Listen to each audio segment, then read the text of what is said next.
Hello दोस्तों, नए video में star health and allied insurance के बारे में बात करेंगे। ये आईपीओ अभी भी लाइव है, इसके बारे में बात करेंगे और ज्यादा डिटेल्स में डेटा के साथ दोस्तों इस वीडियो में हम बात करने वाले हैं और समझने की कोशिश करेंगे सही है या नहीं आपके लिए ये आईपीओ। देखिए, इशू अगर आप देखें तो 2 तारीख को ये क्लोज हो रहा है और प्राइस बैंड है 870 से 900 का।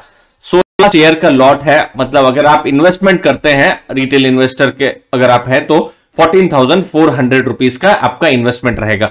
आईपीओ बड़ा है, साइज बहुत ही बड़ी है, 7,250 करोड़ का ये आईपीओ है और समझ लीजिए अपर बैंड में ही ये आईपीओ अगर खुलता है तो उसके आसपास ही तो 50,000 करोड़ की मार्केट कैप होगी, जो अपने में ये इसको एक लार्ज कैप जो कंपनीज होती हैं उनके लेवल का इसको मार्केट कैप मिलेगा।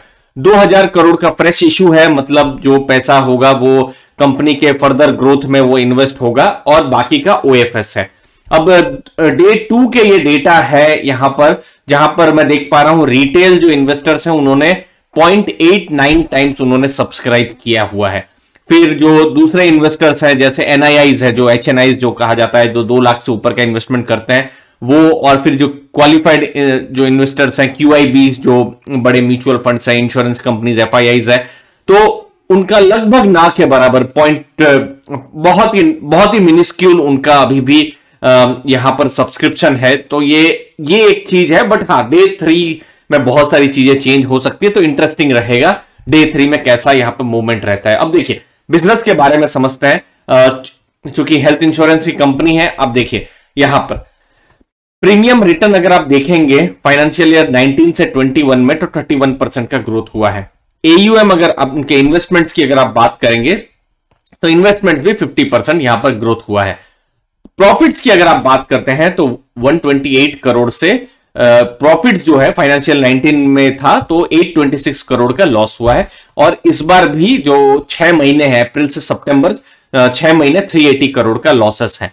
रिटर्न ऑन इक्विटी अगर आप देखेंगे तो 13.1% है और जो इस बार मतलब फाइनेंशियल 21 में माइनस हुआ है और अभी भी 6 महीने देखेंगे तो नेगेटिव है। तो ये जो डेटा है जो बिल्कुल बता रहे हैं कि कंपनी प्रॉफिट में नहीं है, कंपनी इनफैक्ट लॉस में है दोस्तों। तो उसके हिसाब से वैल्यूएशन की अगर हम बात करें, ये एंजल का डेटा है, तो फाइनेंशियल ईयर 19 में भी अगर आप प्राइस अर्निंग रेशियो देखें तो 404 है, जो कि बहुत ज्यादा है।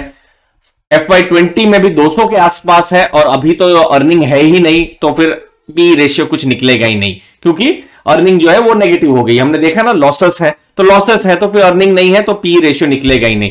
तो ये एक जो चीज है जो मेरे जैसे जो वैल्यू को जो ढूंढते हैं तो उनके लिए थोड़ा टफ हो जाता है यहां पर कुछ भी यहां पर इन्वेस्ट कर पाना। अब देखिए प्राइस टू बुक भी देखेंगे 42.6 थोड़ा सा ज्यादा था, अभी आप देखेंगे तो प्राइस टू बुक के हिसाब से थोड़ा सा कम है, बट फिर भी 14.9 भी प्राइस टू बुक थोड़ा ज्यादा ही माना जाएगा। बट हाँ, बुक वैल्यू इसकी बढ़ी है, ये एक चीज है जो आप इन्वेस्टर पॉजिटिव देख सकते हैं। अब दूसरी चीज है एंकर लिस्ट। यहां मुझे थोड़ा शॉक लगा, क्योंकि एंकर लिस्ट में कौन होते हैं? जनरली एफआईआईज होते हैं, डोमेस्टिक म्यूचुअल फंड्स होते हैं, इंश्योरेंस कंपनीज होती है। तो यहां मैं देख रहा था कि सिर्फ एक ही डोमेस्टिक फंड ने इन्वेस्ट किया है और वो भी एडलविस का एक फंड है जो रिसेंटली लिस्टेड आईपीओ में इन्वेस्ट करता है। मतलब वो फंड ही ऐसा है जो आईपीओ में इन्वेस्ट करता है, तो उसको शायद एक तरीके से करना भी पड़े इस यहां पर अप्लाई करना। लेकिन मैं देख रहा हूं जो बड़े म्यूचुअल फंड हाउस हैं, चाहे वो एसबीआई म्यूचुअल फंड हो या एचडीएफसी हो, आईसीआईसीआई प्रूडेंशियल हो, डीएसपी हो, एक्सिस हो, इन सब ने स्किप किया है। क्यों किया है बता पाना मुश्किल है। तो ये एक चीज है, क्योंकि देखिए बहुत छोटे छोटे आईपीओ भी हमने देखे, तो बहुत बड़ा आईपीओ है, 7,000 करोड़ से ऊपर का आईपीओ, 300 करोड़ के भी आईपीओ देखे, 500 करोड़ के भी आईपीओ हमने देखे हैं। लेकिन कोई ना कोई 2-3 नाम हमारे पास आ ही जाते हैं, लेकिन यहां पर किसी ने इन्वेस्ट नहीं किया, जो कि मुझे शॉकिंग लगा।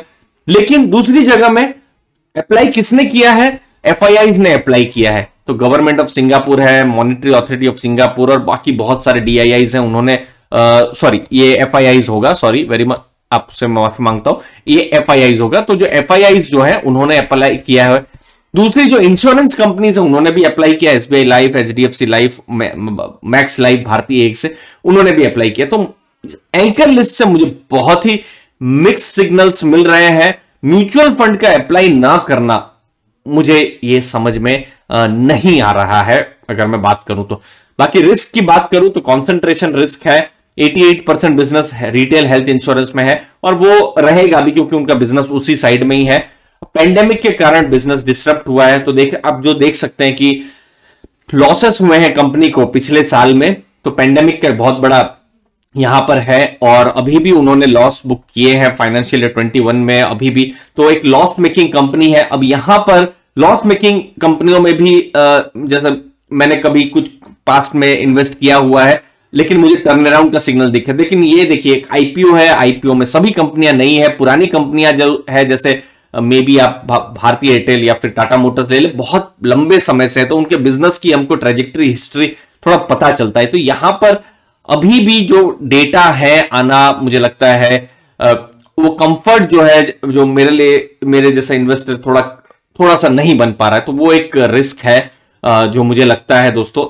अगली चीज, लेकिन अगर आप फ्यूचर के बिजनेस की बात करें तो ये ग्रॉस रिटर्न प्रीमियम में मार्केट शेयर इनका बहुत बड़ा है।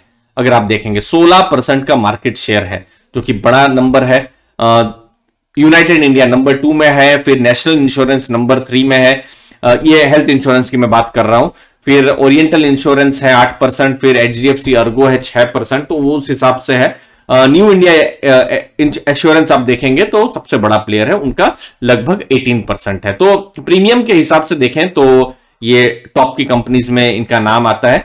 और health insurance as a sector future में कैसा करेगा, तो फाइनेंशियल ईयर 15 से 21 ये जो 6 साल था तो 19% ग्रो हुआ था। और जो कंपनी का ऐसा मानना है, जो आरएचपी में उन्होंने लिखा था, तो वो उस हिसाब से 18% के हिसाब से भी ये ग्रो करेगा। तो एक फ्यूचर ग्रोइंग बिजनेस है, उसमें कोई डाउट नहीं है। लेकिन कुछ कंसर्न्स भी हैं वैल्यूएशंस को लेकर, कंपनी प्रॉफिट्स में नहीं है उसको लेकर भी। लेकिन हमने देखा है कि पिछले कुछ महीनों में लॉस मेकिंग कंपनियां भी लिस्ट हुई है, बहुत कम प्रॉफिट वाली भी लिस्ट हुई है, लेकिन इन्वेस्टर ने उनको बहुत प्यार दिया है। तो क्योंकि इन्वेस्टर इसमें फ्यूचर ग्रोथ देखते हैं उन सब कंपनियों में, तो क्या यहां पर वो देख रहे हैं, ये मुझे लगता है टाइम ही बताएगा। और जैसा मैं हर बार कहता हूं, एक होता है लिंडी इफेक्ट करके होता है कि पास्ट में जो कंपनियां जिनकी हिस्ट्री है वो सरवाइव की है तो फ्यूचर में भी वो कर सकती है। तो ये पास्ट के जो डेटा है, हेल्थ इंश्योरेंस ये पुरानी कंपनी है नो डाउट, लेकिन अभी भी जो इंश्योरेंस का अगर देखें तो अच्छा खासा पेनिट्रेशन, लेकिन और ज्यादा डेटा आए और ज्यादा कंफर्ट आए तो मुझे लगता है और ज्यादा आसानी होगी। बट फिलहाल मुझे बहुत ही मिक्स सिग्नल लग रहे हैं, नेगेटिव सिग्नल लग रहे हैं। आप भी अपने व्यूज जरूर बताइए, क्या आप इस आईपीओ में अप्लाई कर रहे हैं या नहीं कर रहे हैं, जरूर बताइए कमेंट सेक्शन में। धन्यवाद आपके कीमती समय के लिए।